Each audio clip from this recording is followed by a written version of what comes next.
ಹೊಸ ಹೊಸ ಯೋಜನೆಗಳಿರುತ್ತೆ, ಅದನ್ನ ರೈತರು ಬಳಸ್ಕೋಬೇಕು ಅಂತ. ಬಟ್ ಎಷ್ಟೋ ಯೋಜನೆಗಳು ರೈತರಿಗೆ ತಲುಪುವಲ್ಲಿ ಫೇಲ್ ಆಗ್ತಿದೆ ಅಂತಲೋ ಅಥವಾ ಅದನ್ನ ಅರ್ಥ ಮಾಡ್ಕೊಳ್ಳುವಲ್ಲಿ ರೈತರು ಹಿಂದುಳಿತಾ ಇದಾರ ಅಂತಾನೋ ಅನ್ಸ್ತಾ ಇದೆಯಾ ನಿಮ್ಗೆ? ಸೊ ಕಮ್ಯುನಿಕೇಶನ್, ಸಂಪರ್ಕ ಸ್ವಲ್ಪ ಕಷ್ಟನೇ ಇದೆ. ಎಲ್ಲ ರೈತರು ಸಂಪರ್ಕ ಮಾಡಲ್ಲ. ಕೆಲವು ರೈತರು ಯೂನಿವರ್ಸಿಟಿ ಸ್ವಂತ ಮನೆ ಥರ ನೋಡ್ಕೋತಾರೆ. ಎಲ್ಲ ಟ್ರೈನಿಂಗ್, ಎಲ್ಲೇ ಕರೆದ್ರು ಟ್ರೈನಿಂಗ್ ಹೋಗೋದು, ಅವ್ರ ಸಲಹೆ ತಗೊಳ್ಳೋದು, ಅಥವಾ ವಾಟ್ಸಪ್ಪಲ್ಲಿ ಮೆಸೇಜಲ್ಲಿ ಅದನ್ನ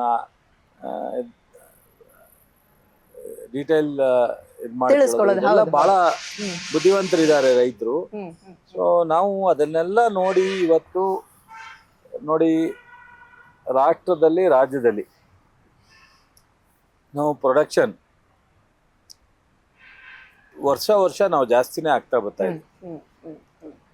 ಬಟ್ ನಮಗೆ ಈಗ ಸಂಪೂರ್ಣವಾಗಿ ನಾವು ಪ್ರೊಡಕ್ಷನಲ್ಲಿ ನಮ್ಗೇನು ಕೊರತೆ ಇಲ್ಲ. ನಾವೇ ಎಕ್ಸ್ಪೋರ್ಟ್ ಮಾಡುವಂತ ಪರಿಸ್ಥಿತಿ. ನಾವು ಮೊದಲು ಇಂಪೋರ್ಟ್ ಮಾಡ್ಕೋತಿದ್ದು.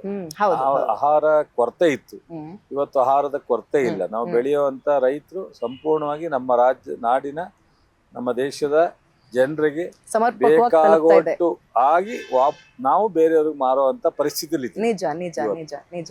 ಸೊ ನಾವು ಒಂದಷ್ಟು ಮಳೆ ಬೆಳೆನಲ್ಲಿ ವ್ಯತ್ಯಾಸ ಆದ್ರೂ ಸಮತೋಲನ ಕಾಪಾಡ್ಕೊಳಕ್ ಆಗದೇ ಇದ್ದಾಗ್ಲೂ ಸಹ ನಾವು ನಮ್ಮ ಗುರಿ ರೀಚ್ ಆಗಿದ್ದೀವಿ. ಗುರಿಗಿಂತ ಮುಂದೆ ಹೋಗ್ತಾ ಇದ್ದೀವಿ. ಸೊ ಇವೆಲ್ಲ ನೋಡಿದಾಗ ನಾನು ಬಹುಶಃ ನಾವು ಅಂತಾರಾಷ್ಟ್ರೀಯ ಸಾವಯವ ಕೃಷಿ ಮೇಳ ಅಂತೇಳಿ 2017ರಲ್ಲಿ ಪ್ರಾರಂಭ ಆಗಿತ್ತು. ಸೊ 2017, 18, 19 3 ವರ್ಷ ಮಾಡಿದ್ರು. 20, 21, 22 ಕೋವಿಡ್ ಇಂದ ಸ್ವಲ್ಪ ಹಿನ್ನಡೆ ಆಯ್ತು, ಮಾಡಲಿಲ್ಲ. ಸೊ ಅದಾದ್ಮೇಲೆ ನಮ್ಮ ಸರ್ಕಾರ ಬಂದ್ಮೇಲೆ ನಾವು 23, 24, ಇವತ್ತು 25, 26 ಮಾಡ್ತಾ ಇದೀವಿ. ಇದು ಒಟ್ಟು 7ನೇ ಮತ್ತು ನಮ್ಮ ಕೃಷಿ ಸಾವಯವ ಅಂತಾರಾಷ್ಟ್ರೀಯ ಮೇಳ ಇದು.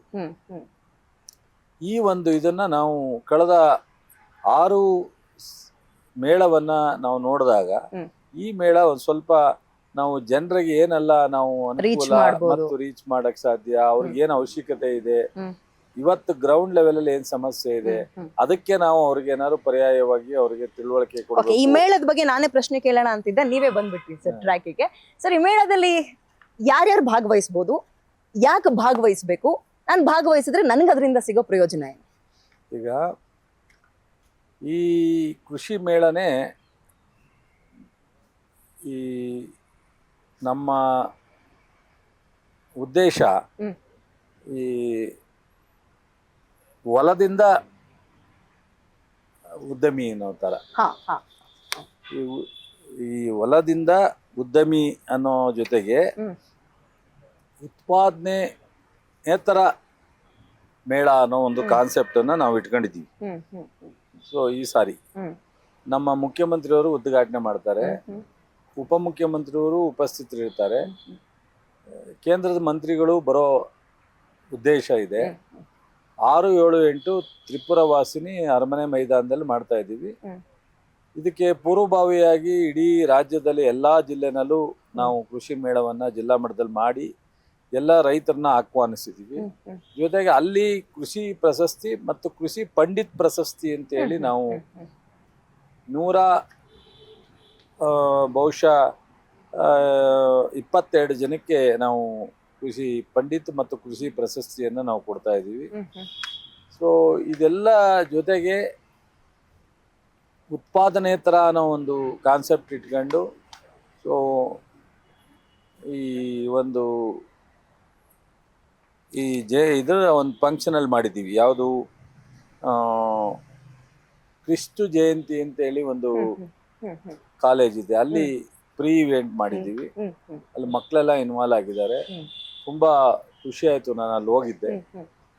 ಮಕ್ಕಳಿಗೆ ಈ ಮಿಲೆಟ್ ಇದ್ರ ಬಗ್ಗೆ, ಸಾವಯವ ಪದ್ಧತಿ ಮತ್ತು ಈ ಒಂದು ವಿಚಾರದಲ್ಲಿ ಏನು ಬೈ ಪ್ರಾಡಕ್ಟ್ ಮಾಡ್ಬೋದು ರಾಗಿನಲ್ಲಿ, ಅಕ್ಕಿನಲ್ಲಿ, ಆ ಥರದ್ದೆಲ್ಲ, ಅಥವಾ ಮಿಲೆಟ್ ಇದರಲ್ಲಿ ಇಂತೆಲ್ಲ ಹುಡುಗರು ತಿಳ್ಕೊಂಡಿದ್ದಾರೆ. ಅದ್ರ ಜೊತೆಗೆ ಮೊನ್ನೆ ನಾವು 1ನೇ ತಾರೀಕು ಅಗ್ರಿ ವಾಕ್ ಅಂತ ಹೇಳಿ ಕಬ್ಬನ್ ಪಾರ್ಕಲ್ಲಿ ಮಾಡಿದ್ರಿ. ನಾನು ನಮ್ಮ ಎಲ್ಲ ಅಧಿಕಾರಿಗಳು ಭಾಗವಹಿಸಿದ್ದು. ಭಾಳಷ್ಟು ಜನ, 1,000ಕ್ಕೂ ಹೆಚ್ಚು ಜನ ಭಾಗವಹಿಸಿದ್ರು, ಯುವಕರು. ಸೊ ಸೀನಿಯರು ಇದ್ರು, ಸೊ ಮಹಿಳೆಯರು ಇದ್ರು. ಭಾಳ ಜನ ಉತ್ಸಾಹದಿಂದ ಈ ಒಂದು ಮೇಳ ಸಕ್ಸಸ್ ಆಗಬೇಕು ಅಂತ ಹೇಳಿ ಅಗ್ರಿ ವಾಕ್ ಅಂತ ಹೇಳಿ ಕಬ್ಬನ್ ಪಾರ್ಕಲ್ಲಿ ಮಾಡಿದ್ದೀವಿ.